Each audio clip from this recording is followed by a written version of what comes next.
যদিও সে বলেনি, তবুও আমার জানা আছে এটাই আমার সঙ্গে শেষ দেখা তার।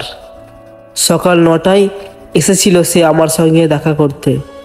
রিস্কায়ও আমার খুব গা ঘেঁষে বসেছিল, হাত ধরেছিল শক্ত করে, এমনভাবে শক্ত করে ধরল যেন সে পড়ে যাবে রিস্কা থেকে, যেন তার ভয় করছে। অথচ আমি জানি ওর ভয়টা রিস্কার হতে পড়ে যাওয়া নয়, ভয়টা অন্য কোথাও।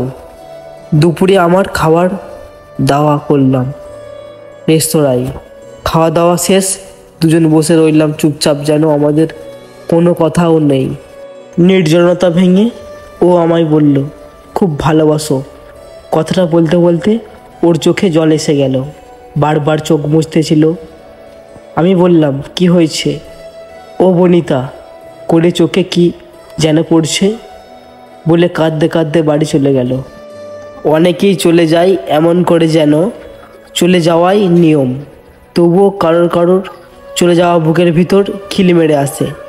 ও শাড়ি সামলাতে পারে না, তবুও বৃষ্টি এলেও শাড়ি পরবে, চোখে কাজল দিবে, আমায় লিখতে বসবে চিঠি, চিঠিতে লিখবে বৃষ্টির নামার আনন্দের সংবাদ।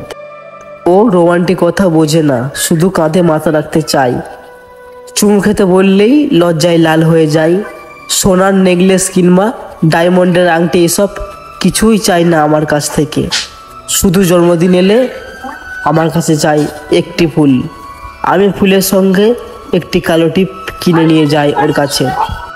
দিন 3 বেলা ফোন কল আর কয়েকটা ছোট ছোট মেসেজ পেয়ে ও অট্টালিকা পায়ে ঠেলে আমার সাথে মধ্যবিত্তের একটা সংসারের স্বপ্ন দেখেছে। আইসক্রিম ওর খুব পছন্দ, শুধু আমি খেতে বললেই বাহানা করে বলতো ঠান্ডা লেগে যায়, তাই আমি খাই না। কবিতা ওর একদমই ভাল লাগে না, কিন্তু আমি বললে নাকি শুধু ওর হাসি পায়। বড় ভাই ভার্সিটিতে পড়ে এবং রাজনীতি করে। বাবাটা ভীষণ রাগী, সমাজে নাকি তার ভীষণ নামডাক আছে। আমার কথা বাসায় জানালে কেটে নদীতে ভাসিয়ে দেবে, পালাতে গেলে সম্মান যাবে খোয়া। কাল সকালে ওর বিয়ে। বিয়ের শেষে রাত্রিতে যখন ওর বর প্রথম ঘোমটা তুলবে, তখন আমার আনরোমান্টিক প্রেমিকাটা হয়তো বলে ফেলবে পৃথিবীর সবচেয়ে সুন্দর রোমান্টিক কিছু কথা। চুমুর জোরে গায়ের পোশাক ছুঁড়ে ফেলবে হয়তো, বা হয়ে উঠবে চূড়ান্ত নস্টালজিক এক নারী। শাড়ি সামলাতে না পারা প্রেমিকাটা হয়তো বা দাপটের সাথে সামলাবে সকাল হলেই গোটা একটা সংসার।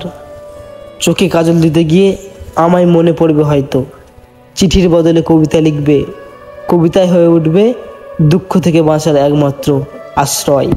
চেনা পথে অথবা অচেনা পথে, নিয়তি হোক বা কাকতালীয়, আজ থেকে কয়েক বছর পর আমাদের আবার দেখা হব। তখন ওর শাড়ির আঁচল ধরে টুকটুক করে হাঁটবে একটা ছোট্ট বাচ্চা মেয়ে।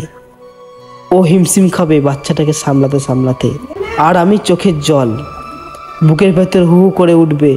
সে সময় এই ভেবে যে এমন একটি পুতুলের মতো মেয়ের বাবা হয়তো আমি হতে পারতাম। আড়াল থেকে ওর সুখ দেখে চোখ মুছতে মুছতে নিজেকে আমি বলবো, যে মেয়েটি পরিবারের আত্মসম্মান রক্ষার জন্য নিজের ভালোবাসাকে কবর দিতে জানে, সেই মেয়েটা আর কেউ নয়, ওই মেয়েটিই আমার প্রেমিকা।